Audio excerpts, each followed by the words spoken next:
And there is one other issue which I think we should highlight. The Leader of the House has received universal condemnation for dismissing concerns about grooming gangs as, quote, dog whistle politics. In response, she put out a tweet that conspicuously did not contain an apology for what she had said. The Secretary of State for Health said her remarks were indefensible.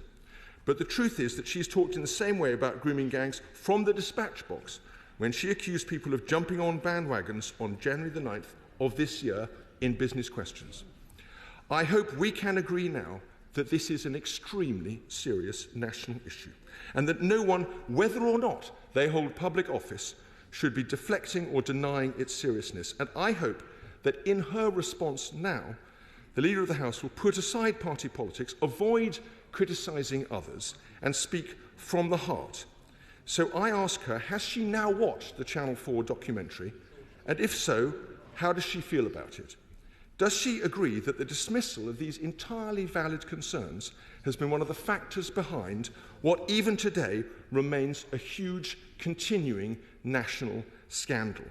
Will she now back the call of many victims for a comprehensive national inquiry into grooming gangs? And finally, would she like to take this opportunity now to speak directly to the hundreds of vulnerable women involved and say sorry? Thank you very much, Mr. Speaker. I just want to say further to your statement that on the US trade deal developments, talks have been and are continuing at pace, and the House will be updated with your permission, Mr. Speaker, later today. I will come on to VE Day shortly, but can I first of all address the remarks from the Honourable Gentleman? Can I actually thank him for raising with me what I said in an episode of Any Questions last week, so I can be absolutely clear with the House today, especially to the victims and survivors of child sexual abuse and grooming gangs, that I am very sorry for those remarks, as I made clear over the weekend.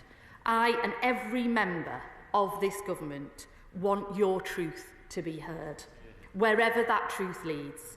Your truly appalling experiences need to be acted on, for those responsible to be accountable and face the full force of the law, and for justice to be served.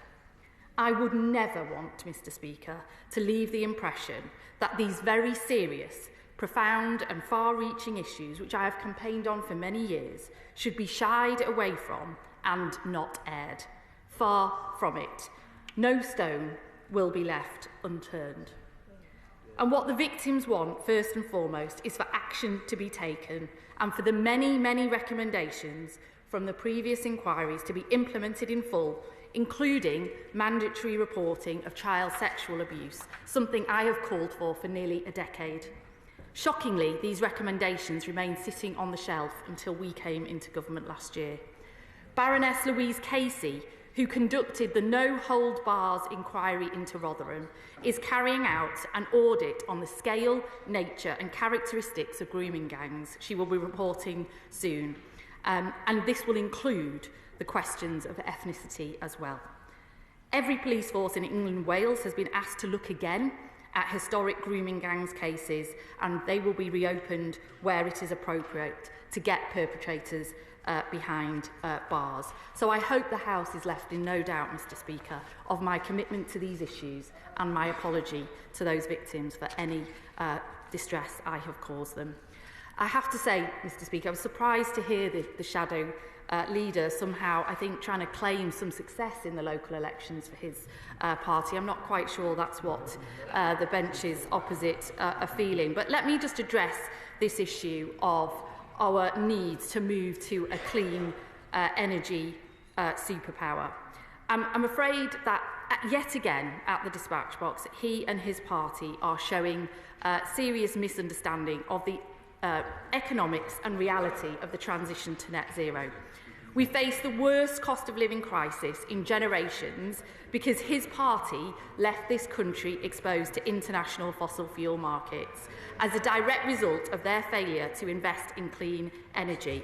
And it's only by investing in clean energy that we will bring down bills for the future. And he might want to remind himself of what his former Prime Minister Theresa May said about this issue when she said, "The sceptics say the green transition will cripple business. We say they could not be more wrong, because this is a global race that we are in for the jobs of the future, to get the bills down, and that's exactly what we are doing." And he knows better, he should know better than anybody, that new oil and gas in the North Sea will not take a penny off bills, because oil and gas is traded on the international markets, and therefore we are locked in. And the only way to decouple that is by investing in cheaper renewable energies, as this government is doing. And it was the previous Conservative Energy Minister who said in 2022, more UK production would not reduce the global price of gas. He might want to remind himself of that, Mr. Speaker. But can I just say at the end that we have here all come together here today to honour our veterans and all those who played their part in securing peace and victory in Europe, ending the Second World War.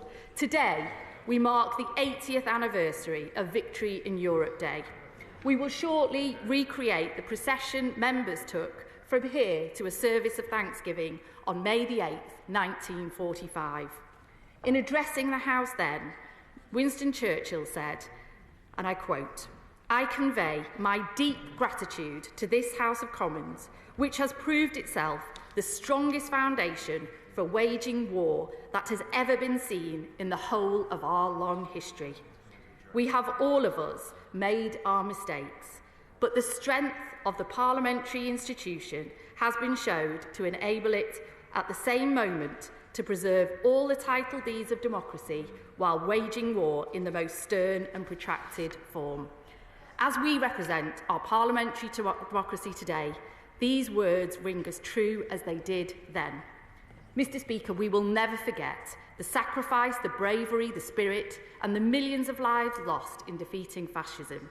And today, can we also remember Her Majesty the late Queen, whose youthful, joyous celebrations symbolised VE Day, and whose long reign shaped the peace and prosperity that follow it. Today and every day, we remember the immense contribution of the Second World War generation, and we thank them for their service. Good, thanks. Thank you, Mr. Speaker. Women's Aid reports 82% of domestic abuse cases go unreported. Reporting and prosecution rates are disproportionately lower for black and minoritised survivors. Does the Leader of the House agree that consistent collection and publication of disaggregated data is key to assessing whether government actions are working for all women?